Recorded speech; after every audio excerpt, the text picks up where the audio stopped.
Boa noite a todos, sejam bem-vindos, sejam bem-vindas a mais uma live do Esquenta Kona GP. Nosso segundo encontro, teremos aí encontros semanais até a data do evento. Para quem não conhece ainda, o Kona GP é um congresso anual que acontece desde 2018 e chegou para somar com os eventos maravilhosos que já acontecem nesse nosso Brasil, inclusive que está acontecendo agora, lá em Camboriú, do PMI. Então, assim, o Kona GP chegou para somar a esses grandes eventos. Tá? Acreditamos que as empresas podem ter uma melhor maturidade na gestão de projetos, e nada melhor do que grandes mentes, grandes profissionais desse mercado para trazer cada ano um conteúdo novo, conteúdo diferente para vocês, tá bom? Para quem quiser depois conhecer mais sobre o Kona GP, basta, nessa tela que você está vendo, se tiver na tela oficial, vai ter um botão Conheça o Sexto Kona GP. Para quem estiver nas redes sociais, vai ter o link também. E no final, eu compartilho com vocês no chat o link para o evento, tá? O nosso foco aqui no Esquenta Kona GP é já levar o gostinho do evento para vocês. Estou aqui com dois grandes feras, dois grandes amigos, que é Mário Terentin e professor André Barcaui. Quero chamar aqui no palco, sejam bem-vindos. Vamos lá, muito prazer, obrigado, Wagner. Muito bom estar aqui com você. Fala, Boa Wagner. noite. Boa noite, Trentin. Prazer estar com vocês dois aí. Maravilha. E essas duas feras da gestão de projetos, né, já passou com a gente aqui em várias vezes, em várias ações, já nos encontramos nesse mercado maravilhoso. E eu quero abrir aqui inicialmente, Mário Terentin. Quem é Mário Terentin? Vamos lá, bom, sou sócio da Modern PMO e da Ytech, são empresas de tecnologia, a gente tem um grupo de 7 empresas de tecnologia e também voltados à gestão de projetos. Muito tempo aí na gestão de projetos, quase 20 anos, dando aula nos MBAs aqui junto com o professor André também. E voluntário do PMI, PMA, outras organizações, disposto aqui a gente poder colaborar um pouco com o futuro da gestão de projetos. É isso aí. Maravilha. Professor André Barcaui. Barcaui ou Barcaui? Cada um fala de um jeito, André. Me corrige pela última vez. Ô, Wagner, você pode chamar como você quiser, cara. Porque, inclusive, a pessoa no nível aqui do Trentin teu, é chamar de Barca, eu já vou atender com muita satisfação, com muita gratidão. Mas é Barcaui, o nome correto é Barcaui. Maravilha. Quem é André Barcaui? André Barcaui é pai da Carolina, uma menina maravilhosa, uma princesa. André Barcaui é carioca, vascaíno, ou seja, demonstra certa resiliência, certa coragem. Enfim, eu trabalho com gestão de projetos há muitos anos, mais de 20, que nem o Trentin também. E, enfim, dou aulas na fundação, sou professor do UFRJ também. Trabalho em consultoria, escrevi livros a respeito. E há muitos anos, desde que eu comecei a trabalhar já que o assunto de hoje é inteligência artificial, há muitos anos, quando eu trabalhei, enfim, no primeiro projeto de inteligência artificial, eu me fascinei bastante. Na época era muito rudimentar ainda. E agora, com essa retomada que teve, eu diria, dos últimos 5, 6 anos para cá, poxa, acho que a coisa entrou num turbilhão muito, muito bacana. É isso que a gente vai estar compartilhando, conversando aqui essa noite. Maravilha, excelente. Lembrando a todo mundo que está aqui com a gente, várias redes sociais, tem pessoas aqui pelo Instagram, tem pessoas no LinkedIn, no YouTube, no Facebook e por aí vai. E na página oficial também, tá? Então, independentemente de onde você estiver, qual rede esteja utilizando, já dá aquele joinha aí, já dá uma curtida, já compartilha com as pessoas e coloque sua pergunta durante a nossa fala, tá? Não precisa esperar o final do webinário para a gente poder fazer pergunta, porque às vezes existe um lag em algumas regiões que você pode, às vezes, perder a oportunidade de fazer a sua pergunta, de tirar a sua dúvida, tá bom? Então vamos lá.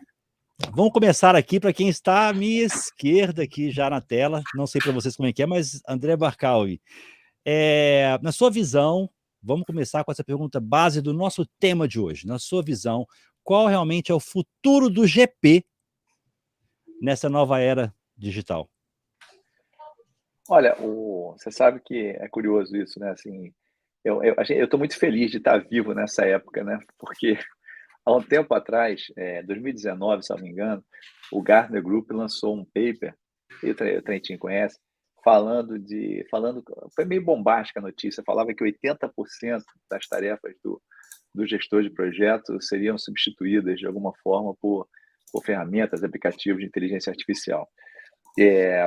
Eu não concordo explicitamente com essa definição, mas eu quero fazer um adendo aqui, que eu acho que cabe nessa tua pergunta. Primeiro, dependendo de como o gestor trabalha, a gente vem há muito tempo trabalhando com gestão de projetos, tanto preditivo quanto adaptativo, quanto ágil, e dependendo de como o gestor trabalha, dependendo de como você que está assistindo trabalha, de fato, o que vem por aí e o que já está aqui em place, vamos dizer, né, as ferramentas que já existem, elas podem, de fato, substituir grande parte do trabalho. A parte mais mecânica do trabalho, confecção de planilhas, confecção de cronogramas, até mesmo mensagens, enfim, tem N situações repetitivas e trabalhos um pouco mais enfadonhos até da gestão, porque isso também tem. Se você vive de fazer isso, de fato, a tendência é que você, de fato, enfim, que haja uma substituição disso gradativa por aplicativos, por ferramentas de inteligência artificial. Esse é um ponto.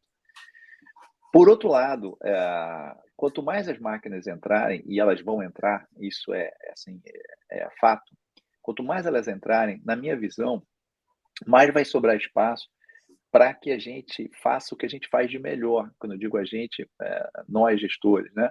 Que é trabalhar com o nosso lado, digamos, socioemocional, nosso lado esse, o qual as máquinas ainda hoje não podem competir à altura, digamos assim, né? Quer dizer, elas podem fazer uma série de questões, uma série de coisas que podem auxiliar muito o trabalho do gestor, como chatbots, como análise de sentimento, como, enfim, preparação de documentos, análise de casos de sucesso, enfim. Eu mesmo estou trabalhando num projeto visando um banco de dados para isso, quer dizer, visando gerar dados para gestão de projetos usando inteligência artificial, mas a parte socioemocional, isso, acredito eu, ainda durante um bom tempo, isso a gente não vai ter substituição à altura. Por isso que eu acredito que quanto mais... se por um lado eu acho que a gente tem que treinar, os gestores têm que se treinar em conhecer um pouquinho mais sobre inteligência artificial, sobre as possibilidades que existem ligadas a machine learning, sobre como é que essa coisa funciona, como é que a gente pode tirar proveito disso, e não ter medo, pelo contrário, abraçar essa tecnologia. Por outro, eu acho que a gente também tem que desenvolver, como sempre teve e cada vez mais vai ter que desenvolver, essa parte de sustentação socioambiental que, enfim, no fundo, sustenta todo o projeto, sustenta a expectativa de stakeholders, etc. Essa é mais ou menos a minha visão. Maravilha. E Mário Trentin, qual é a visão que você tem, né, do futuro da gestão de projetos nessa era digital? Bom, vamos lá. Acho que temos muitas mudanças tecnológicas, né, como o professor André falou, e acho que dessas tecnologias se acelerando, a gente nunca vai ter o ser humano substituído, né? Nós somos os criadores dessas tecnologias aqui. Mas a grande verdade é que elas estão se tornando cada vez mais sofisticadas. Então, assim como o professor André, acho que muitos de nós aí, se são de áreas de exatas ou engenharias, já trabalham com isso de certa maneira, talvez há algumas décadas, né? O meu trabalho de graduação no ITA, em 2003, era uma espécie de uma inteligência para anestesia e controle da pressão arterial. Mas a gente não pode, talvez, chamar aquela coisa mais antiga, lá no começo de redes neurais aí, comparado com a inteligência artificial que a gente tem hoje, porque hoje realmente, assim, eu não sei se a gente tem mais limites, não. Quando a gente começa a ver imagens, geração de música, geração de tudo quanto é coisa, é razoavelmente difícil saber o que uma máquina vai fazer, e não em anos, talvez no ano que vem. Porque quando a gente está falando aqui de muitos materiais que a gente tinha sobre transformação digital e tecnologia do ano passado, eles já são um pouco relevantes de dezembro para cá. Quando falamos aí, por exemplo, de OpenAI hoje dentro de toda a suíte Microsoft, então temos aí apresentações do Copilot dentro da suíte Microsoft, junto com o GitHub, junto com uma série de coisas lá. Então, eu vejo coisas que hoje me surpreendem muitas vezes. Então, a geração de código, né? Eu estava vendo alguns vídeos aí no YouTube, por exemplo, o cara chega lá, ó, cria um jogo para mim e tal. O negócio vai gerando, você vai copiando e ele está fazendo. Então, até mesmo o software está sendo substituído. substituído de certas maneiras, parte de advocacia, contabilidade, uma série de coisas. Mas nós também estamos criando outras atividades que são e vão continuar sendo necessárias, como trabalho em equipe, que o professor André falou, soft skills, uma série de coisas aqui. Trazendo para o nosso ambiente de gestão de projetos, o que eu sempre pensei aí na minha carreira, né? Eu sempre tive na gestão de projetos e nas tecnologias para gestão de projetos. Foi daí que a gente criou o Modern PMO, que é um ecossistema hoje, tem inclusive parte de inteligência artificial dentro, BI, algum machine learning em determinadas informações, o uso de ferramentas como DevOps, Project for the Web, Project Online, Planner, até mesmo outros que a gente já implementou, Clarity, Primavera, entre outros, né? Hoje um pouco menos aí por foco do nosso portfólio. Já utilizamos todo tipo de ferramenta disponível aí para um PMO. Então, o gerente de projetos, que hoje não utilizar essas tecnologias para estender a sua capacidade, ele vai cada vez ter mais dificuldade realmente, porque você perde competitividade, você perde qualidade, você perde uma série de coisas aí que os seus concorrentes estão fazendo, né? Tem um caso publicado lá no nosso site do Modern PMO mesmo, que é um caso público. A gente fez a implantação até sem ter toda essa tecnologia, né? Uma implantação de 2 anos atrás, salvo engano, em um caso publicado. A gente fez todas as automatizações dos escritórios de projetos da Suzano, na sua engenharia e todas as plantas, e isso desde então economiza, segundo eles, 4.500 horas de gestão de projetos por mês. 4.500 horas por mês, todo mês. E muitas vezes quando isso é apresentado, aí as pessoas, poxa, mas e agora? Então vamos precisar de menos gerente de projeto? Não, vamos precisar de mais gerente de projetos. Porque o que a gente eliminou, muitas vezes, por meio da tecnologia, são atividades que não agregam tanto valor, permitindo que a gente faça outras que agregam valor, né? Então, quando a gente fala de tecnologia, eu gosto muito de revisitar o Peter Diamandis, o livro dele de 2012, que era o Abundância, e depois ele foi fazendo vários nessa mesma sequência, é que ele fala que quanto mais a tecnologia avança, a gente tem, às vezes, alguns desempregos tecnológicos ali temporários, mas a democratização do acesso a produtos e serviços e o barateamento desses produtos e serviços fez com que a gente cada vez mais tivesse mais empregos no geral e mais acessibilidade nas coisas. Então, assim, se a gente pensa, hoje a inteligência artificial, por exemplo, na medicina, não substitui os médicos, mas leva a medicina muito mais longe em cidades que eu não estava, né? Quando eu era bem mais novo, aí a gente tinha que vir para São Paulo fazer exames, né? Você não podia fazer à distância. Então, a gestão de projetos, de alguma maneira,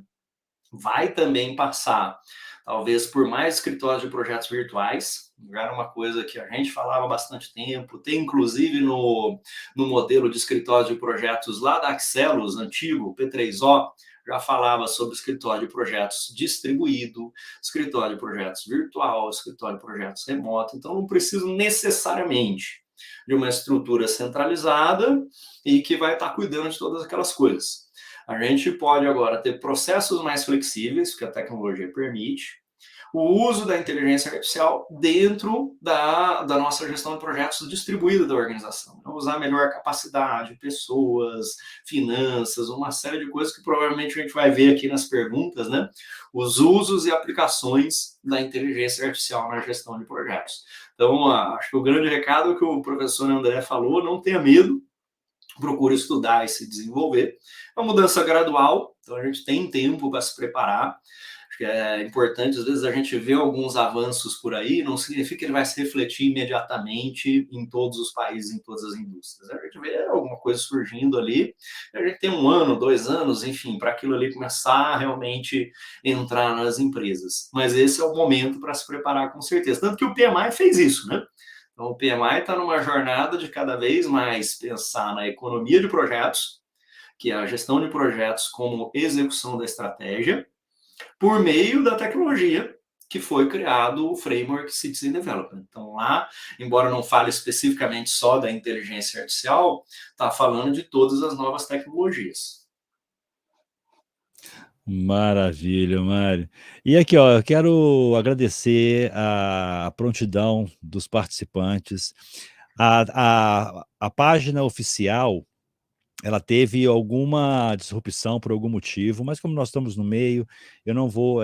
O pessoal está olhando lá o que aconteceu, mas lá nessa página tem um link do YouTube E o pessoal que está aqui com a gente, o grande Aguinaldo e outras pessoas, estão colocando ali no chat para quem está chegando. Gratidão a vocês aí pelo apoio que estão nos dando, tá? Maravilha. Vamos lá. Até inclusive a Sandra, eu tinha uma pergunta para fazer aqui para começar pro Mário e abro para o André Barcaui dar a contribuição, tá? Vou fazer agora o áudio inversa.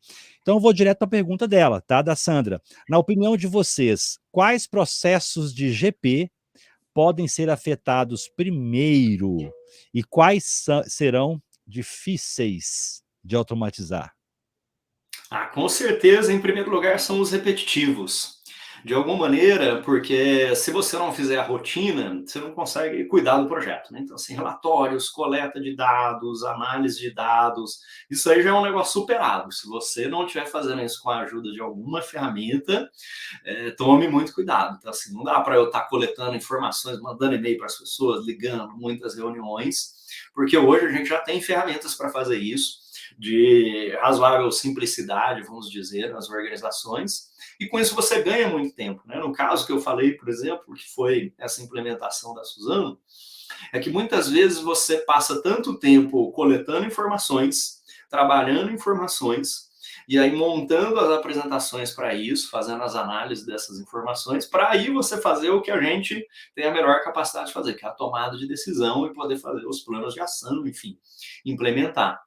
Então, isso é um tempo perdido, que acaba prejudicando a própria gestão de projetos, né? Porque em muitas outras organizações que a gente fez isso também, o que acontece é que o gestor de projetos passa a ter mais tempo livre, digamos assim, teoricamente, só que ele vai empregar esse tempo livre muito melhor. Ele vai estar mais tempo falando com a equipe, com os clientes, com os fornecedores, cuidando de cláusulas contratuais, de problemas de qualidade, de requisitos, que essas, a outra metade aí da pergunta, são atividades muito mais difíceis de ser automatizadas, né? Elas vão ser apoiadas pela automatização. Mas esse é o tipo de atividade que você, como gestor de projetos, agrega valor. Você não agrega valor recebendo uma planilha, copiando para outra, juntando 10 planilhas, aí você gera o gráfico e tem que copiar ele no PowerPoint, aí tem que salvar o PowerPoint em outro formato. Então, esse tipo de coisa já não é nem inteligência artificial, digamos assim. A gente precisa implementar isso urgentemente nas nossas organizações, para que você possa cuidar de verdade do dia a dia do projeto, né? As pessoas, requisitos, fornecedores, cláusulas contratuais. Então, muitos desses, com a automatização, a gente viu melhoras na qualidade.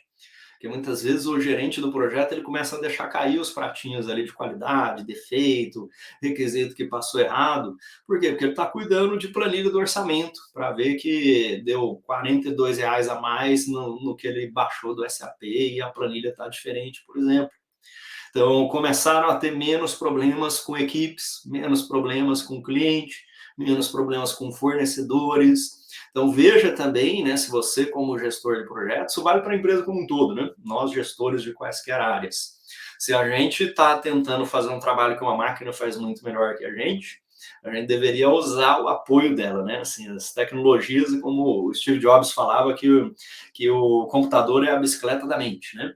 Então, quem vai escolher o caminho é você, mas você não precisa ir a pé daqui para Campinas, por exemplo, né? A gente tem um carro para isso, enfim, tem uma bicicleta, tem várias tecnologias, precisamos saber usar isso bem. Ó, só complementando aí o que o meu amigo Trentin comentou, primeiro eu corroboro 100% com o que ele está falando, mas se fosse organizar por macroprocesso, mais para responder a Sandra, assim, tem N possibilidades de atuação, algumas delas já existentes, mas se pensar desde a iniciação, você falar de categorização de projeto, avaliação de projeto, seleção de projeto, priorização de projeto, balanceamento de portfólio, até o desenvolvimento de charter. Repara, você fazer isso para poucos projetos, você faz tranquilo, né? Você cria lá uma matriz qualquer e tal, custo, benefício, uma matriz, complexidade, tempo, ou bota tudo isso junto, bota xizinho. Quando você tem 5, 6 projetos, quando você tem vários projetos, muita coisa, aí o negócio é um pouco mais complicado. Até para você selecionar projeto, porque você, tendo os dados corretos, você consegue até, por exemplo, maximizar, ou pelo menos tentar entender, através de labels, o projeto que teve sucesso, por que teve sucesso e como é que você pode reproduzir isso em novos projetos usando machine learning. Em termos de planejamento, você pensar em análise preditiva, pensar em simulação, comparação de projetos, avaliação personalizada até de recursos humanos para o projeto, para montagem de equipe, sistema de automatizado para análise de dependência entre projetos, programas e portfólio, confecção de relatório, obviamente, o chatbot. Hoje, se você pegar o ChatGPT, só um exemplo, assim, bem rápido, né? Se você fizer uma API do ChatGPT, que hoje é mais tranquilo, e você botar ali dentro documentos do projeto, botar ali, sei lá, declaração de escopo, botar ali relatórios, botar ali contratos, etc. E você pode fazer perguntas a respeito disso, usando a tecnologia do GPT 3.5 ou 4, enfim. Isso fica muito mais fácil para trabalhar, para o gestor de projeto trabalhar, pensar em preparação e controle de requisição de mudança, falando já em controle, falando em preparação de fatura. Se você usar EVM, todos os cálculos de EVM mastigados em função de projetos passados, quer dizer, faz muito sentido. É muito importante, obviamente, ter os dados para isso, né? Preparação de termos de aceite, a análise de risco, a comparação de identificação de riscos e projetos antigos versus projetos que estão surgindo agora. Mesmo na parte ágil, se você falar já tem vários não, mas existem já empresas fazendo isso, estimativa de duração estimativa de story point, estimativa de montagem de equipe, ajuda na retrospectiva baseada em projetos passados, enfim. Estou dando alguns exemplos, mas é porque a Sandra falou de processo, aí me lembrou de grupo de processo. Estou dando alguns exemplos para dizer o seguinte, quer dizer, na verdade, tudo isso que eu estou falando é legal para caramba, mas depende de uma coisa que é o coração de tudo isso, que são os dados. Isso é uma coisa que eu acho legal de ratificar em projeto de inteligência artificial, que é o seguinte, e eu aprendi da pior maneira possível. Eu aprendi fazendo, na verdade, através de uma coisa você lê, uma coisa você fazer isso na pesquisa, no estudo, outra coisa você fazer de fato, né, para cliente, fazer um projeto. E aí você começa a perceber que, no fundo, tudo se resume a dados bem limpinhos, dados higienizados, que você possa usar para fazer qualquer uma dessas coisas que eu estou me referindo aqui, né? Mesmo o uso de chatbots ou análise de requisitos, enfim, tudo depende de dados que você possa utilizar. Isso é uma coisa difícil, eu diria que é o coração do projeto de inteligência artificial e que às vezes não é tão simples de ter dados e, uma vez que os tenha, que sejam limpos o suficiente para ser passíveis de serem utilizados. Aquela coisa, né? Hoje, quem move o mundo não são as respostas, né? Quem move o mundo são as perguntas. E se você não souber levantar essas perguntas, ou seja, não tiver os dados limpos, igual você acabou de comentar aqui agora, não há inteligência artificial que consiga nesse primeiro momento, né? No futuro eu não sei como é que vai ser, às vezes até isso ela vai ajudar a fazer.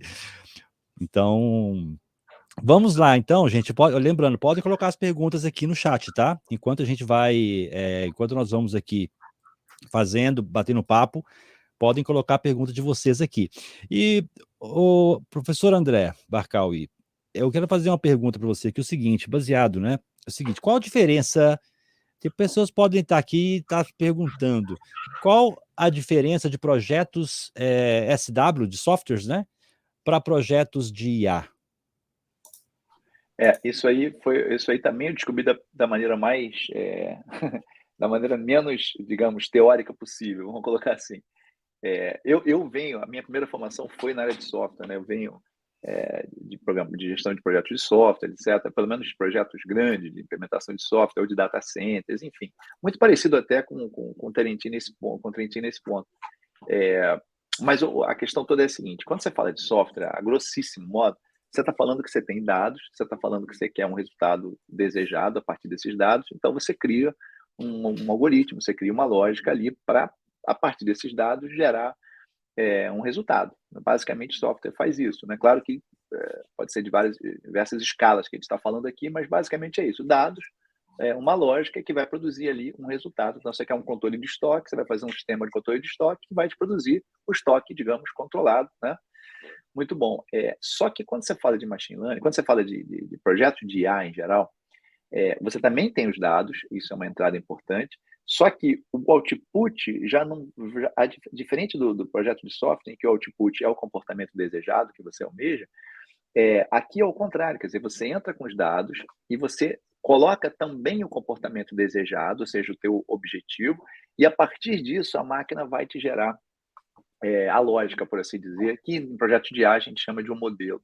Ou seja, você vai entrar com os dados, vai entrar com o que você quer, e a partir de um algoritmo que vai rodar aqui, ele vai gerar o modelo que você vai usar para poder se analisar, para poder tirar conclusões, para poder fazer qualquer tipo de análise preditiva, qualquer tipo de inferência a partir daqueles dados e a partir daqueles labels que a gente chama. Esse comportamento desejado são os rótulos que a gente coloca. Então, digamos que você queira, como eu falei agora há pouco, analisar projetos de sucesso. Você tem que pegar casos e mais casos de projetos de todo tipo e, de alguma forma, você poder ponderar isso com chaves, etc., para dizer, olha, isso aqui teve tanto de métrica A, tanto de métrica B, etc., foi classificado como sucesso.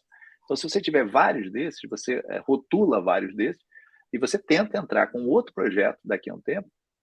Você cria um modelo, né, que analisa isso e tenta entrar com outro projeto daqui a um tempo, com X dados, tentando prever aí sim como é que você chega nesse mesmo sucesso que você rotulou antes em outro projeto, em uma base de projetos. Então, para tudo isso, como eu disse anteriormente, a necessidade de dados ela é fundamental, imperiosa, ou seja, sem você ter esses dados de projetos, você não consegue fazer essa análise para gerar um modelo, para poder fazer a análise de sucesso de um projeto, ou análise de risco de um projeto, não consegue fazer nada. E além de ter os dados, você precisa ter esses dados limpos. Eu estou ratificando isso com certa veemência, porque projetos ligados à inteligência artificial, eles têm um glamour que às vezes na prática não se justifica. Quer dizer, na verdade, o trabalho braçal para esse tipo de operação, ele é bem grande. Quando eu digo braçal, é um trabalho intelectual, obviamente, mas é um trabalho grande de engenharia de dados, por assim dizer, né, de arquitetura de dados. Não é um trabalho tão glamouroso quanto alguns que não tiveram a oportunidade de se envolver com projetos de IA ainda possam imaginar. Mas a diferença básica é essa, quer dizer, o software você gera lá você vai gerar um código para um comportamento em machine learning não, você na verdade tem esse comportamento, tem os dados e vai gerar um modelo para ser aplicado futuramente em cima disso. Fantástico. Quer fazer algum complemento, Mário? É Podemos seguir. exatamente isso, assim, acho que teve uma evolução muito grande, né? Uma coisa é o que a gente fazia antes de tratamento de dados e aí fazer uma extrapolação ou previsões em relação a isso, e aí temos esse aprendizado de máquina que o professor Barkawi está falando, passamos por redes neurais, então aí você consegue tornar a coisa mais interessante, assim, vamos dizer. E hoje o que a gente tem são, quando chamamos aí de IA generativas, que ela pode se desenvolver não somente do aprendizado de dados, mas de outros tipos de conexões, o que cria novas possibilidades, né?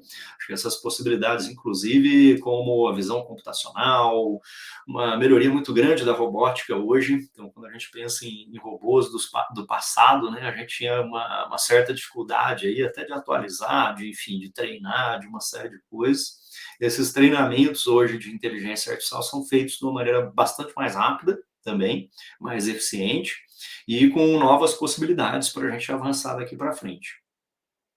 E só um complemento em cima do que ele falou, perfeito, né? Essa evolução é até bacana de ver, por isso que eu falei que é interessante estar vivo nesse momento, porque a gente vê essa evolução impressionante, assim, né? Eu sou da época, eu não vou nem, eu ia falar só da época, mas o Trentin também então não vai nem falar que eu sou velho. Da época de sistema especialista, porque você treinava a máquina para jogar dama com base em alguém que era expert em dama e você fazia aquele X de jogada. Dama até era mais complexo, mas o jogo da velha, por exemplo, que era bem simples, tem uma limitação de número de jogadas, né? Então, assim, sou dessa época. Mas isso que ele colocou foi bem colocado, do Deep Learning, da IA generativa, etc.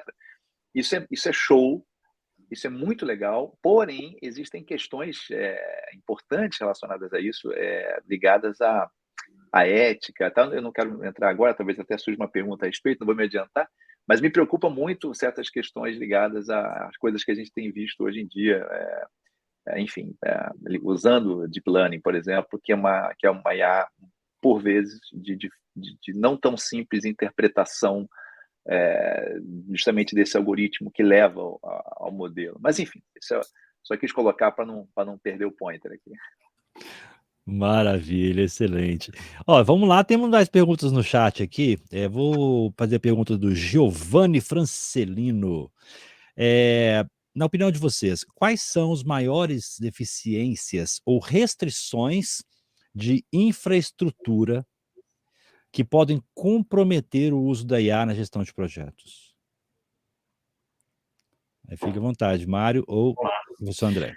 Eu acho que hoje, Mário, cara, começa. a parte de infraestrutura, eu acho que ficou bastante bem resolvida, né? A gente tem uma elasticidade computacional, acho que esse era o gargalo no passado, e eu não vejo mais gargalo nenhum nesse sentido no futuro. Tanto que, de alguma maneira, qualquer pessoa pode criar a sua própria inteligência artificial, tem empresas criando as suas especializadas, né? Muitas vezes a gente ouve falar aqui do que é público, então vou lá no ChatGPT, enfim, utilizo coisas aqui ou outros aí que eu estiver utilizando, mas muitas organizações estão criando seus próprios modelos, e aí você tem componentes disso, se podemos chamar assim, dentro da Amazon, ou dentro do Azure, dentro de todos eles prestando serviços dessa maneira.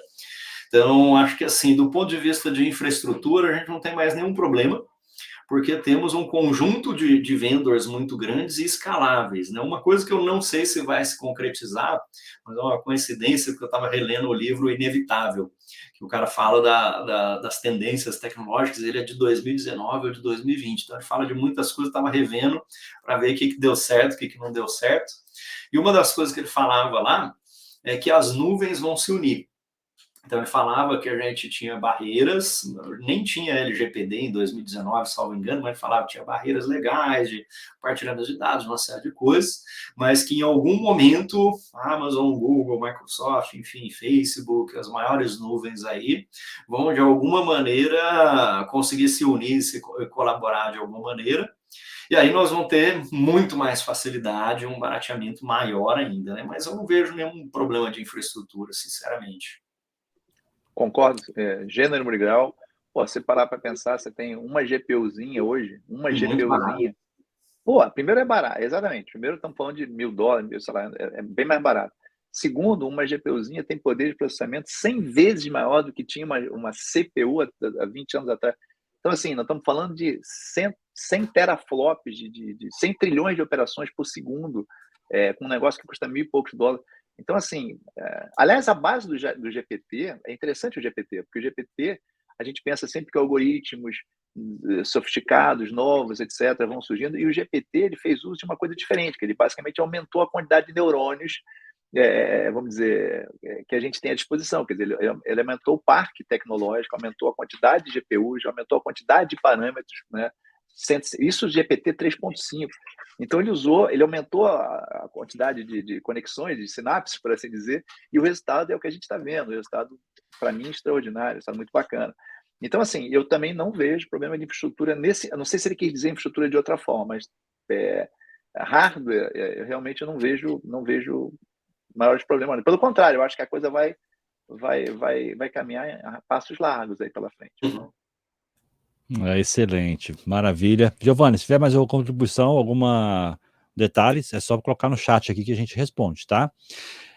Vamos fazer aqui uma pergunta, eu vou começar com o Mário Trentin, que é o seguinte, nós estamos falando aqui da inteligência, que é da tendência, no futuro muitas atividades que o GP, que o time, né, de gestão de projetos executa, vai ser substituída, que seja agora, algumas empresas vão ser mais urgentes, mais no momento atual, outras vão ser mais para frente, até pelo desconhecimento ainda, que nem todas as empresas ainda estão envolvidas com a tecnologia, né? Mário, a pergunta é o seguinte, existe umas habilidades do GP que, na sua visão, não vão ser substituídas, ou pode ser que tenha uma mudança leve.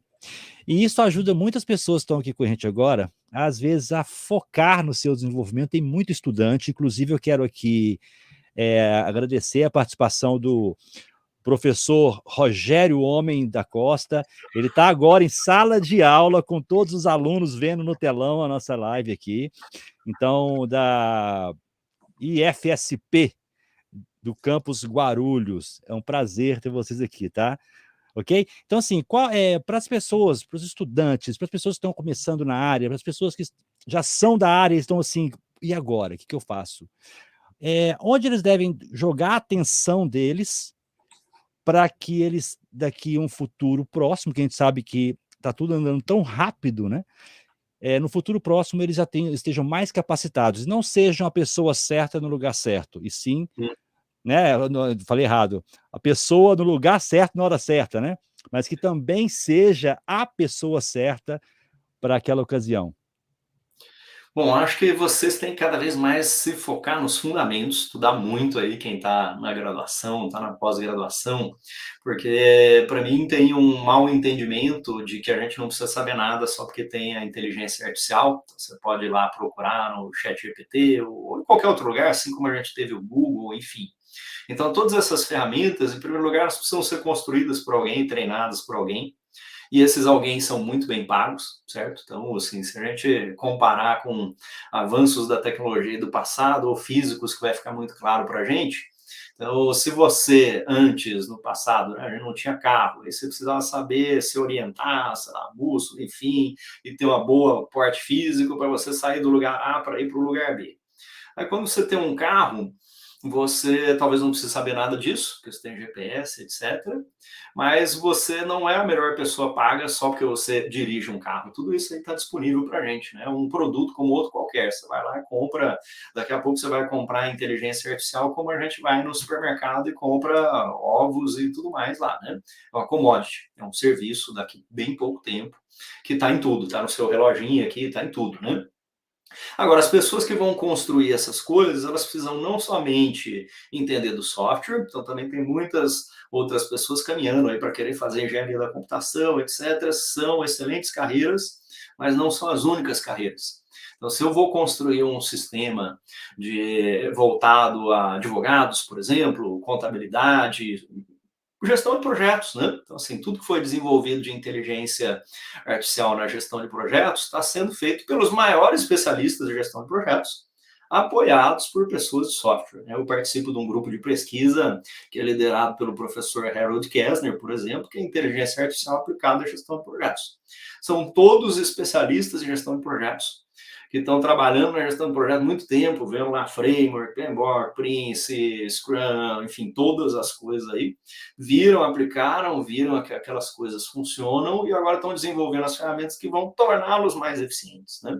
Então, quem desenvolveu o Project, quem desenvolveu o Primavera e outras coisas, também não foram somente pessoas de software.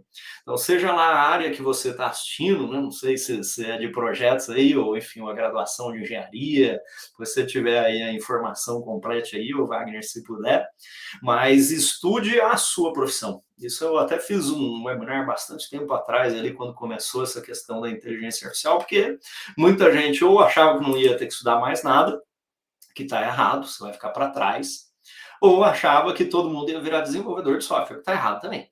Então, a gente vai continuar precisando de profissionais de recursos humanos. Eu trabalho junto com uma empresa que está desenvolvendo competências em inteligência artificial para a área de RH. Quase todos os profissionais são de RH e são profundos especialistas. Não são pessoas que sabem superficialmente de RH, sabem de tudo, de competência, como é que aprende, métodos de aprendizado, aquele negócio todo lá, se aprofundaram verdadeiramente. Agora estão se juntando com times de software para poder construir essa coisa toda. Então, acho que isso serve para todos nós aqui. Você tem que se aprofundar ainda mais na profissão que você escolher. No nosso caso aqui, a gestão de projetos. Vai lá fazer a certificação, aprende um método, aprende o outro framework, aprende vários deles aí para você saber o contexto que você aplica, gestão tradicional, gestão híbrida, gestão ágil, e use as ferramentas, que as ferramentas levam a gente mais longe, né? Você também não pode, para concluir aqui, né, continuar como colegas, talvez há 30 anos atrás, que ele, poxa, eu dominei aqui, sei fazer cronograma, então não preciso de um software. Se você tiver um software, ele não vai fazer um cronograma para você. Mas se você estiver fazendo um cronograma à mão, enquanto todo mundo está fazendo software, você vai demorar demais. Então a gente precisa das duas coisas. Precisamos ser bons na nossa parte interpessoal, soft skills, etc., que o Wagner mencionou, o professor André aqui mencionou. Precisamos dominar as técnicas muito bem, e aí precisamos utilizar o software da maneira adequada. Maravilha. Complemento, André Barcalvi. Não, eu não podia concordar mais com o Trentin. Eu acho que o chamado domain expert, né, que ele colocou muito bem, eu acho que isso é fundamental. O cara eu não sei qual é a graduação, não sei se é pós-graduação que está sendo, que você falou da classe aí, poxa, fico muito feliz de estar aí podendo, de alguma forma, contribuir para o aperfeiçoamento dessa turma, não sei de que curso que é, mas é bom você dominar alguma área de conhecimento, porque nada se faz, na verdade, em inteligência artificial, se você não tiver o conhecimento da área que você está querendo, de alguma forma, ter algum tipo de ganho através de ferramenta de IA, quer dizer. Então, ter o domínio é fundamental. Por isso, se você trabalha na área de projetos, e acredito que a maioria dos que estejam assistindo vão assistir, de alguma forma estão relacionados a isso, né? É importante que você conheça de projetos, gestão de projetos. E aí a recomendação do Trentin é perfeita, né? Você tem que conhecer isso para aplicar o que quer que seja. Se você vai fazer um feature engineering, se você vai separar algum tipo de funcionalidade para ser analisado, se você vai gerar dados, por exemplo, que tipo de dados você vai gerar? Falei tanto de dados, você tem que conhecer da área, né? Esse é o ponto.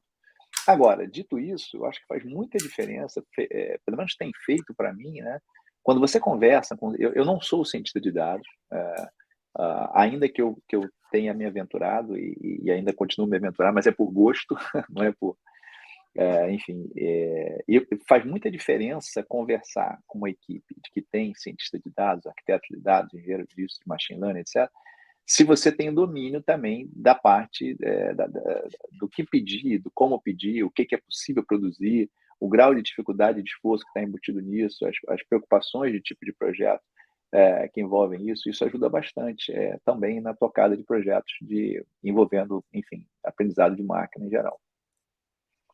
Maravilha. Respondendo a sua pergunta aqui, o André, ele colocou aqui para mim o seguinte, que é o pessoal da turma de tecnologia em análise e desenvolvimento de sistemas. É um curso de graduação. Então só recomendo que não esqueça não despreze a aula de estatística de forma nenhuma, porque vocês vão trabalhar muito com estatística, matemática e inteligência artificial. Se você é daqueles que despreza a aula de estatística porque acha que estatística é chata, porque não sei o que, esqueça isso. A estatística é a base de tudo que vocês vão ver daqui para frente em inteligência artificial. Use e abuse do seu professor de estatística. Essa é a minha dica, então. Esquece tudo que eu falei e fica com essa dica. Ai, maravilha, gente. Ó, o Renan tá perguntando aqui pra gente. Renan, seja bem-vindo. É possível ter uma análise de gestão de projetos que não pode ser aprendida por IA, por ser algo subjetivo ou não tendencioso? Ficou claro?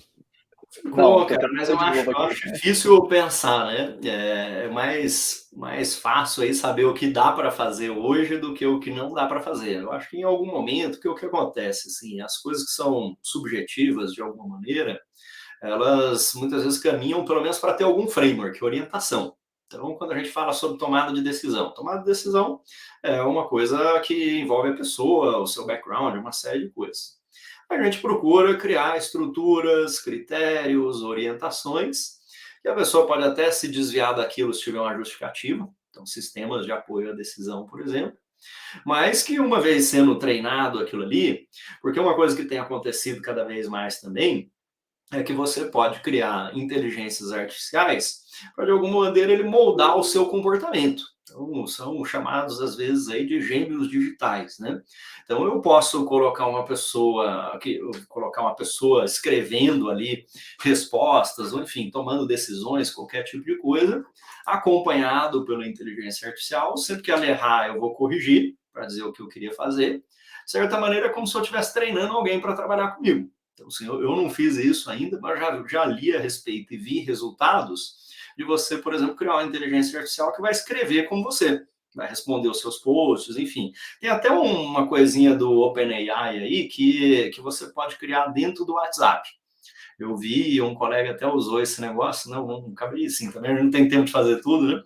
Mas, basicamente, você coloca o OpenAI dentro do seu WhatsApp, não sei se ele fica como um contato, não sei como é que era, vou dar uma pesquisada aqui no Google, quem tiver dúvida, e aí ele vai começar a responder por você.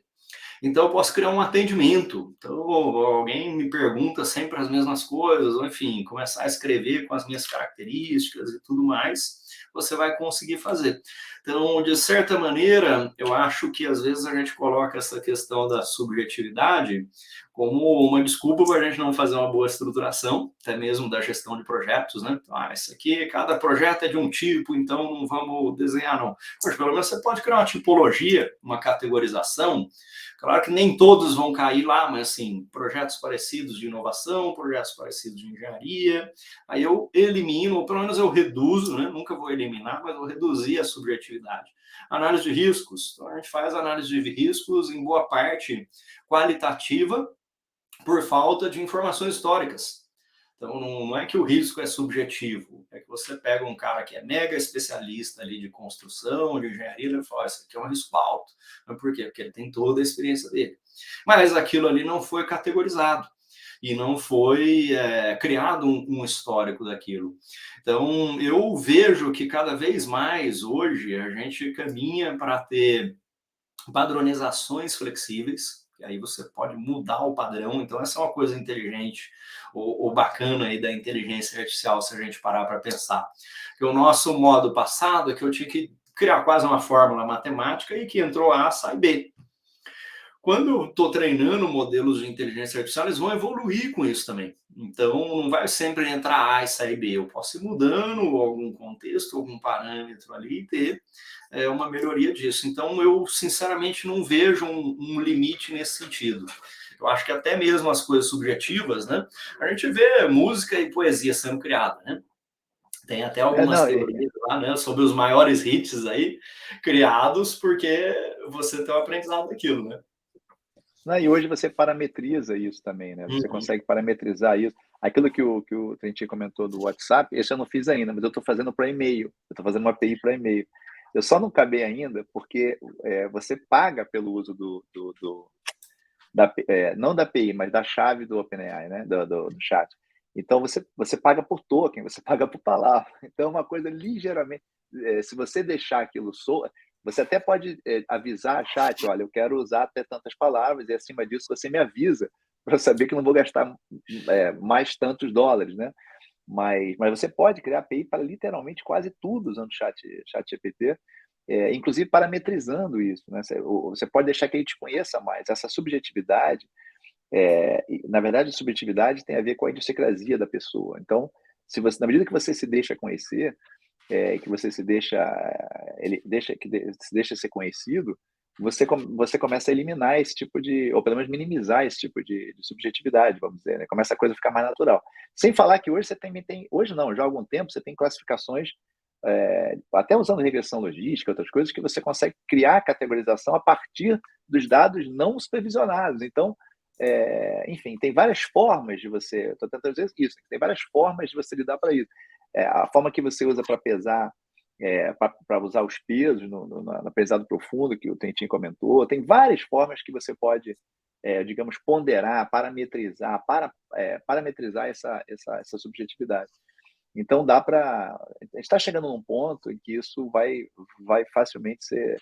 Não só isso, como também as preocupações de viés, as preocupações de tendências, né, de preconceitos, etc., que também fazem parte do show, dependendo dos dados que você está usando, também podem ser parametrizados para evitar que esse tipo de coisa aconteça, né? Fantástico, excelente, gente. Vamos lá. Podem colocar perguntas no chat aí, tá? E eu quero fazer uma outra pergunta aqui agora, até eu vou iniciar com o professor André Barcauí. É baseado na taxa de sucesso, né? Hoje nós estamos... são coisas novas. E os projetos de IA atuais no mercado tem uma taxa de sucesso, de insucesso muito alta. E se tiver, por que, né, que os projetos de IA têm essa taxa hoje, na sua visão? Bom, tem várias questões. Bom, primeiro, a taxa não é alta de sucesso. A gente está falando de tudo isso, falando, mas a taxa de sucesso é baixa. Bom, tem vários artigos a respeito, mas fala-se da ordem de 80% de fracasso. Olha que coisa esquisita, né? 80, até 85%, ou seja, 15% dariam certo. E aí você considera que está, enfim, todo mundo mexendo com isso. Hoje você não tem controle completo disso, porque é como disse o Trentin, quer dizer, hoje você cria em casa. Eu estou mexendo com isso direto aqui, mas direto, alterando, mexendo, criando um chatbotzinho para mim, e conheço, e várias empresas, startups pequenas estão criando algo equivalente, mais poderoso, enfim. Então é complicado essa estatística ainda, mas o que a gente sabe de ler, de pesquisar e de conversar é que a taxa é baixa. E por que a taxa é baixa? Bom, primeiro tem uma coisa que eu já comentei que eu quero comentar de novo, que são os dados. Eu estou sendo chato em falar isso, mas é que, de fato, é um problema. Não só a quantidade de dados disponível para aprendizado de máquina, como também a qualidade, principalmente a qualidade. Segundo, tem uma coisa também curiosa. Há uma expectativa. A inteligência artificial virou um hype. Hype quer dizer o seguinte: quero ter que meu produto, minha empresa tenha inteligência artificial. Não importa. Nem sempre a solução do teu problema, né, a solução do problema organizacional, passa por uma ferramenta de IA, pô. Nem sempre isso é necessário, a verdade é essa. No entanto, você acaba querendo botar aquilo porque, enfim, é importante ter para você propagar que está usando, etc. Isso, às vezes, gera projetos super ambiciosos que, na prática, não se realizam porque simplesmente não havia um match, né, de expectativa versus o que era possível fazer. Para todo o projeto, é necessário, vamos dizer, é de bom grado uma metodologia. Nem sempre você também trabalha, às vezes você vai tentar fazer isso de uma forma atabalhoada, uma forma menos profissional em termos de gestão de projetos, e isso é grave, em termos de gestão de dados, isso é gravíssimo. Então, você tem metodologias específicas, como a CRISP-DM, só para dados, né? Como é que você lida com esse ciclo de dados dentro de um projeto de IA? Às vezes você tem também uma separação muito grande dentro do time que está trabalhando a tecnologia, então você imagina que o time de cientista de dados está aqui, os times de domain expert, como disse o Trentin, estão lá longe, e esses times, essas tribos não se falam, às vezes tribos muito técnicas com tribos muito de negócio.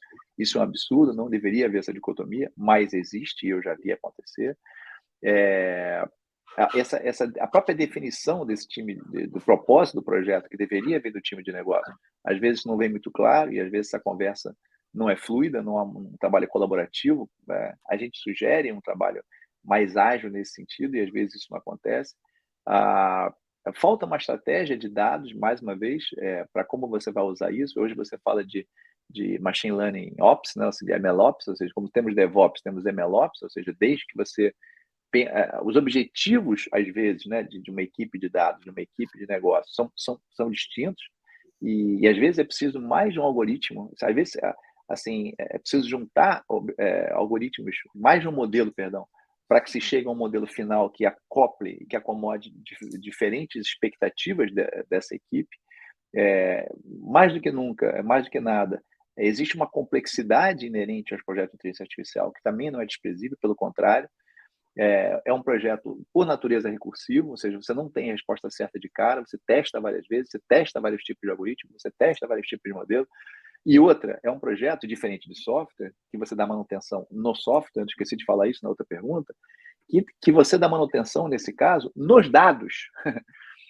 Não é só no software, porque uma coisa é você testar, ambiente de teste funciona, que é uma beleza. Outra coisa é você inferir, outra coisa é você botar isso em produção, sendo que a produção muda. Por quê? Porque o ambiente muda. Então, os dados têm que ter a devida manutenção, os dados têm que ter devida higiene, como eu comentei. Então, tudo isso, se você juntar tudo isso que eu falei, não é tão simples você tocar um projeto de IA de sucesso. Realmente não é uma tarefa tão fácil, né? Excelente. Mário Trentin, algum comentário? Acho que, além disso, muito está sendo descoberto sobre as suas aplicações, o que torna o objetivo um pouco incerto também. Quando a gente fala de um projeto que você já, digamos, sabe o que você vai fazer, vou montar uma infraestrutura de tecnologia para uma empresa, um site, enfim, algum tipo de aplicativo, outras coisas, muitas vezes a gente já tem um objetivo muito claro, até um escopo razoavelmente definido, que pode não ser o caso na maioria dos projetos de inteligência artificial. É algo bastante amplo o problema que você está querendo resolver, a abordagem que você está querendo ter, além de todos os fatores que o professor André colocou. É isso aí. Maravilha. Gente, estamos chegando aqui ao nosso horário padrão, né? Eu vou abrir para eles poderem fazer as indicações, né, as sugestões finais para vocês, mas antes, para quem está aqui com a gente agora, não sei se vocês já conhecem o Congresso, tá? Eu gosto de trazer sempre essa fala para o pessoal, porque o pessoal confunde muito o ConaGP com o Esquenta ConaGP, tá? O Esquenta ConaGP é um caminho que nós vamos percorrer até a data do evento para trazer conhecimento a todos nesse universo digital, tá? As lives, os webinars são gratuitos, então a gente compartilha em várias redes. Hoje, infelizmente, o site oficial, ele deu um erro de transmissão, ok? Mas nós já resolvemos, já vimos o que é, e na próxima live já vai estar liberado tudo lá. Só que a gente sempre gosta de ter o plano de segurança, porque nesse universo digital pode acontecer muitas coisas. E uma delas é, na mesma página, o pessoal tem o botão do YouTube, do LinkedIn, do Instagram, onde eles podem acompanhar, tá? Então, sempre vamos colocar para vocês um plano B, C e D ali, tá? Então, tá em todas as redes ao mesmo tempo. Porém, o problema que aconteceu hoje nessa página, foi até devido a um teste que nós estamos fazendo, ferramenta para que no evento nós tenhamos uma experiência maravilhosa, tá? Então, o ConaGP é um congresso que acontece anualmente desde 2018 e é uma imersão. Ele acontece durante 4 dias, do dia 24 ao dia 27 de julho, das 9 da manhã às 22 horas, tá? Então, se você quiser conhecer mais do evento, assim que a gente acabar aqui, basta você acessar conagponline.com.br, vou colocar no site para vocês, no chat para vocês também, e conheça o congresso. O certificado, que o pessoal me pergunta muito, Wagner, o certificado da live vai ter? Não, gente, não vai ter o certificado da live, tá? O certificado é um benefício que o participante do congresso tem. Eu deixo bem claro isso para as pessoas, tá? Então, é o seguinte, lá no congresso, a pessoa vai ter o evento 24 a 27, porém, se ele tem credencial e ele assistiu à live, assistiu ao webinar, lá dentro da página da área de membros do congresso, tem uma seção chamada Webinar, e ali ele pode clicar no botão e solicitar o seu certificado de 1 hora. Então, cada live que a gente fizer até o evento vai dar 1 hora de certificado, ou que pode ser usado tanto para um PTU, por exemplo, para solicitar a renovação do certificado do PMI, ou também 1 hora complementar na sua instituição de ensino, ok?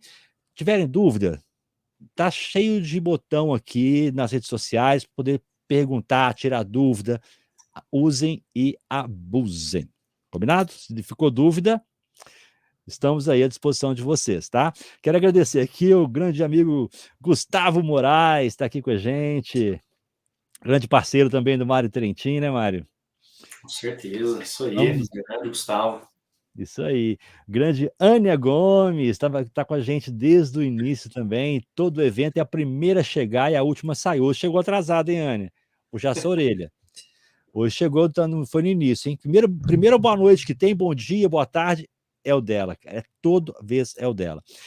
Então vamos lá, Giovanni, Wendel, Agnaldo, Sandra Tochico, Ibson Cabral, Pipoca Ágil, Sandra Nero, gente, Sandra Nero... Um abraço pro Ibson aí, que gente muito boa. O Ibson é fera, gente, quem não segue, siga o Pipoca Ágil, siga o Pipoca Ágil nas redes sociais, tá? Todas, qual rede? Todas. Pipoca Ágil. Vai encontrar esse cara carismático, fantástico. Não tem como ficar triste perto dele, né, André? Impossível. É impossível. Realmente, eu já tive a oportunidade de participar de algumas vezes de algumas pipocas ágeis, e ele é sensacional. O Ibson é muito bacana.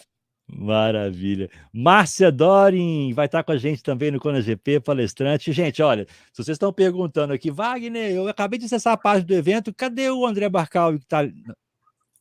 Vai chegar lá já, tá? vai chegar lá já já, mas ele já está aqui convocado, já conversamos hoje sobre o tema, e em breve vocês vão ficar sabendo lá na página do evento, tá? Sandra Nero, gente, a Sandra Nero, como várias outras pessoas aqui, eu converso pessoalmente com vários participantes do congresso, e Sandra está sempre com a gente, sempre presente, desde a primeira edição do ConaGP.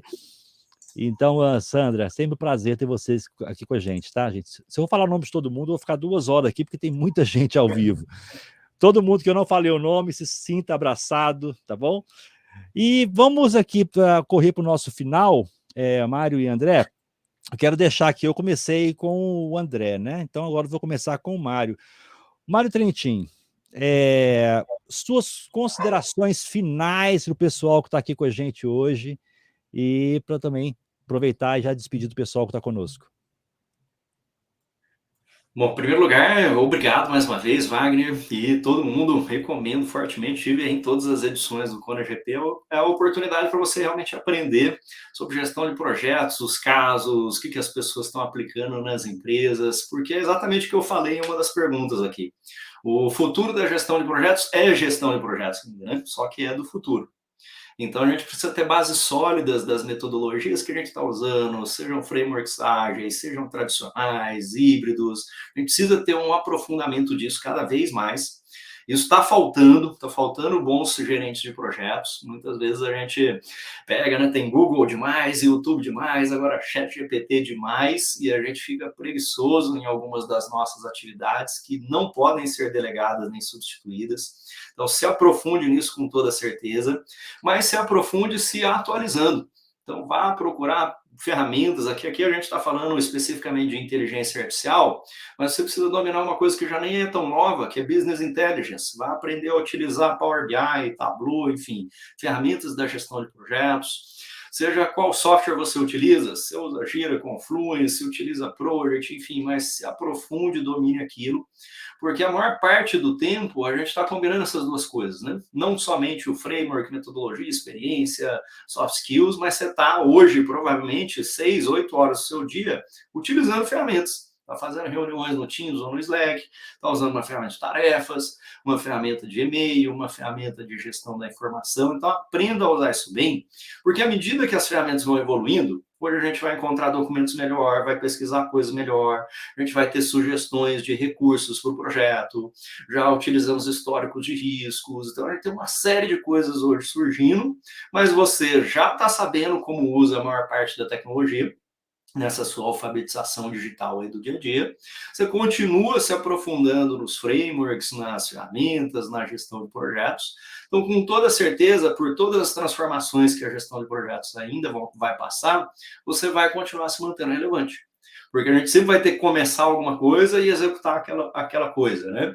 Passamos aí, muitos de nós aqui que estão assistindo, e Wagner e André, né? Tínhamos lá a gestão tradicional, só tradicional, veio ágil, veio híbrido, veio modelos escaláveis, uma série de coisas. Não é da minha época, não, hein? Né? Continuamos fazendo a gestão de projetos, mas a gente evoluiu junto com os frameworks, com as ferramentas. É isso que eu recomendo a você.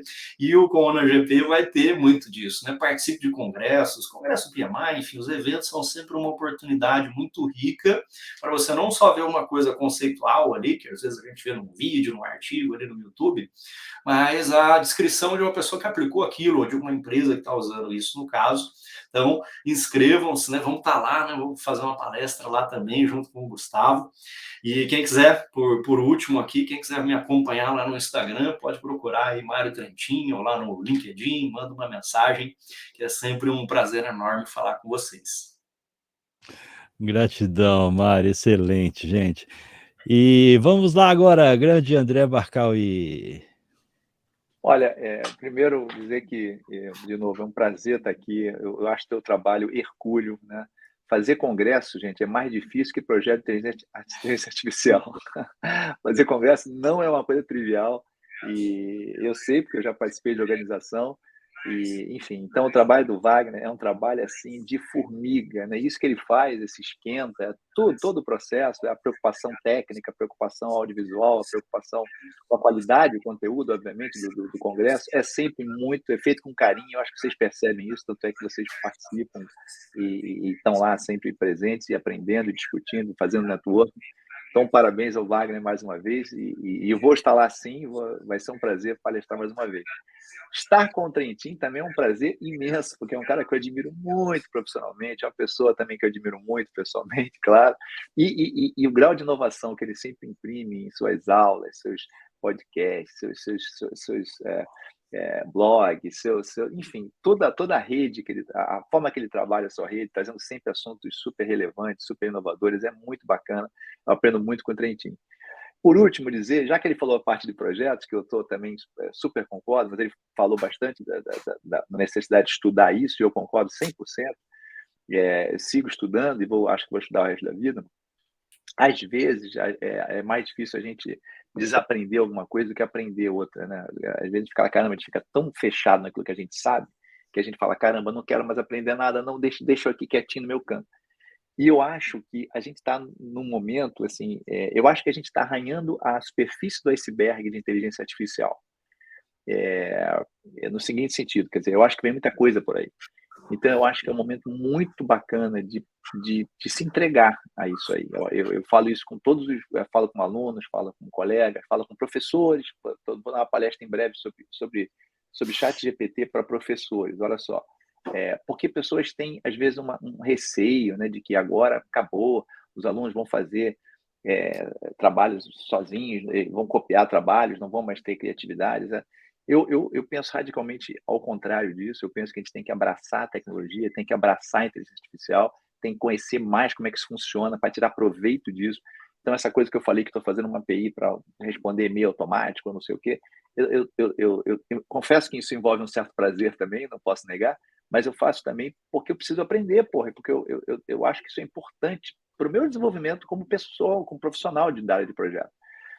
Então, acho e cá para nós, é gostoso também, né? Você está se atualizando, você está vendo o que está acontecendo, está entendendo um pouco mais o que está por trás, né, de um aplicativo. Então, assim, minha recomendação, se é que posso falar assim, é que também, se você separe um tempinho para entender o que está acontecendo, para estudar o que está acontecendo, para ler a respeito. Tem livros excelentes, livros mais técnicos e menos técnicos. Eu li o livro do Nick Bostrom sobre superinteligência, é um livro fantástico para você ler, falando dos perigos da inteligência artificial. O livro do Ted, do Max Tegmark, que é um livro que fala sobre a vida, Life 3.0, né, que fala sobre inteligência artificial e a nova forma de vida a partir disso. Enfim, tem livros excelentes, tem sites excelentes, tem cursos excelentes. Eu acho que a gente não pode perder essa oportunidade de aprender, de exercitar um pouquinho da inteligência artificial para ver como é que a gente interage com isso, como é que a gente pode se transformar. Aliás, o nome para mim deveria ser inteligência aumentada, porque é isso que ela faz, ela aumenta nosso poder de fogo enquanto profissionais, enquanto professores, enquanto, enfim, pessoas de uma maneira geral. Essa é a dica. Estarei no ConaGP. Se quiser me contar no LinkedIn, também procura lá André Barcauí. Se tiver mais que um, é fake. Não é que nem Trentin. Se você achar mais de um Trentin, é fake. Então, você pode procurar, que vai ser um prazer fazer a conexão. Obrigado, Wagner. Maravilha, gente. Wagner Drummond também, mas o Wagner Drummond eu sou o careca, tá? Porque tem outro Wagner Drummond também lá na rede social, idêntico, com um M só. O pessoal confunde muito. É o careca, tá? Só para vocês saberem. O outro é cabeludo. Quer dizer, era quando eu via, uns 4 anos atrás. Não sei como é que ele é hoje. Mas vamos lá, gente. É um prazer sempre ter vocês aqui com a gente. Mário Trentin, André Barcauí. E no evento vamos nos encontrar lá para poder levar mais conhecimento ao pessoal. E isso é uma gratidão que eu tenho, né? Eu gosto muito de me conectar a pessoas que estão dispostas a compartilhar e não ficam com aquela ideia presa na cabeça, né? Eu vejo muita gente falando, não, vou ensinar aquilo para ele, não, porque ele vai pegar meu lugar. Existe muito isso, né? A gente quer crescer, quer divulgar, quer colocar. Eu aprendi dos livros, não é meu. O conhecimento não é meu. O conhecimento eu conheci de alguém, né? Do grande André Barcauí, por exemplo, dos livros que eu tenho dele né? Eu confesso, quando eu li o primeiro livro, que é Gerente Também é Gente, quando eu comecei a ler ali, eu falei assim, não vou entrar nisso não, pai, porque meu pai que me colocou nessa área. Mas depois que eu fui lendo o livro, foi bacana, foi bacana. Eu queria saber quem foi que comprou. Minha mãe era um, você é o outro, então. Eu queria saber quem era o segundo. Agora Não, eu já sei. eu tenho também. Então são três, pronto, tá ótimo. Maravilha, foi fantástico, gente. Então, assim, foram um dos primeiros livros que, na época, eu tive acesso, né, e tenho até a gratidão. Eu acho que muitas pessoas estão aqui com a gente hoje, ou foram alunos do André Barcauí, ou foram alunos do Mário Trentin, ou foram alunos do Grande Boiadjan, que estava, ou dos dois, né? O Grande Boiadjan, que estava com a gente aqui semana passada, e por aí vai. Então, a gente tenta trazer para o Congresso pessoas como esses dois feras que estão aqui com a gente hoje, tá? E lembrando o seguinte, eu gosto de falar com o pessoal também. Se você é uma pessoa que tem conhecimento da gestão de projetos, tem uma expertise, não fique com medo de compartilhar conhecimento, não. Entre em contato com a gente. A gente busca sempre dar oportunidades para as pessoas que estão começando nesse universo do compartilhamento, tá? Então, pode entrar em contato, que não seja para os congressos, mas que a gente possa fazer algumas lives, a gente dá esse incentivo para vocês, porque eu acho que isso é o ponto de partida, né? Eu vejo que do primeiro CONAGP que nós fizemos, vários profissionais que não eram dessa área digital estavam preparados quando veio a pandemia e tudo mais, justamente porque nós passamos algumas expertises para as pessoas. Então, assim, até hoje a gente ajuda essas pessoas. Então, se você tem vontade de compartilhar, se você gosta de compartilhar e não tem oportunidade ainda, entre em contato com a gente que vamos marcar uma live, vamos marcar um bate-papo, uma mesa de debate. Então, nós estamos aqui também não só para trazer pessoas feras que já são aí no meio, já tem uma propriedade na fala, como André Barcauí, Mário Trentin, mas também aquelas que estão começando, tá? Na gestão de não começando na gestão de projetos, que estão começando a compartilhar conhecimento. Então tem que ter uma boa expertise, ok? E para finalizar, nós teríamos uma live na semana que vem, dia 4. Vai ser a partir de agora, é toda quinta-feira, às 19 horas. Só não vai ter no dia 4, porque eu vou explicar para vocês. No início eu divulguei, mas agora nós mudamos para o dia 11. Então, no dia 4 não vai ter, porque vai ser sobre planejamento. Nós teremos aqui a grande Joyce Silveira, que foi a escritora do primeiro livro sobre primavera, junto com a editora Brasport. Eu acho que é o único até hoje, né, oficial, né? Eu acho que não tem. Ela é uma representante oficial da Primavera há muitos anos. E ela vai estar com a gente aqui e também com o Fábio Botelho, um outro especialista também em gestão de projetos que está com a gente há muito tempo. Então vamos bater um papo sobre o tema no dia 11, hein? Vai ser o seguinte: por que planejar é tão negligenciado? Não sei, vai pensando aí, e lá no dia 11 nós vamos bater um papo, já aguardo sua pergunta, tá bom? Para vocês que estão aqui agora, gratidão pela presença, até dia 11, Mário Trentin, André Barcauí, Obrigado, tchau, tchau. estar com vocês aqui, viu? Até mais, gente! Abraço, abraço.